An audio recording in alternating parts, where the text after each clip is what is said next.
Something remarkable unfolded in an award-winning advertising agency somewhere in London, where the currency is creativity and the vaults are brimming with brilliant minds.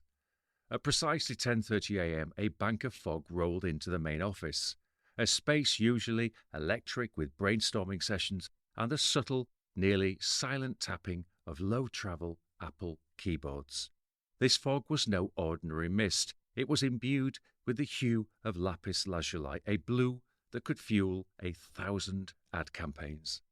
In an environment where distractions are numerous but seldom welcome, this fog was greeted with bemusement, then concern.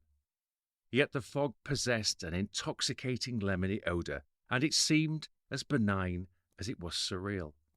The strangest part was how it sat at head height when people sat at their desks, like some mindful fog knowing its place in a professional setting. Strains of a distant childlike piano piece filled the room.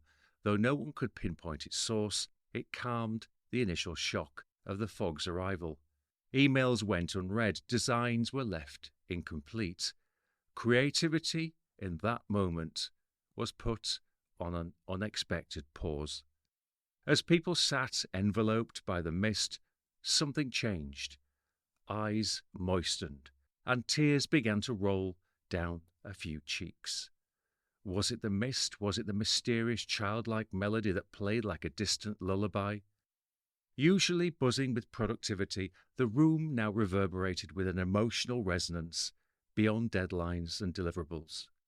Despite its arresting beauty and captivating fragrance, the fog was a distraction, no doubt about it. Creatives lost their chain of thought and their focus wavered.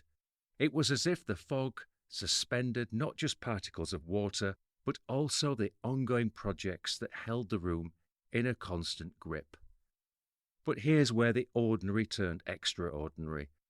As soon as people stepped away from their desks, wading through the fog as if swimming through a blue ocean of suspended dreams, they remembered their tasks. Like bookmarks in an intricate novel, their thoughts returned right where they had left off. 11:35 a.m.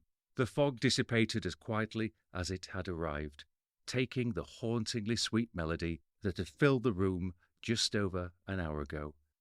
Yet as clear air replaced the mist, something stayed. The atmosphere felt lighter, minds fresher. As the creatives resumed their work, projects flowed smoother than before, ideas ignited from a subterranean emotional core. They felt awash with authentic emotion, as though the fog had served as a solvent for some internal blockage, liberating the reservoirs of raw feeling that are the essence of genuine creativity. Though the fog's mysterious arrival could not be explained, it left an indelible impact.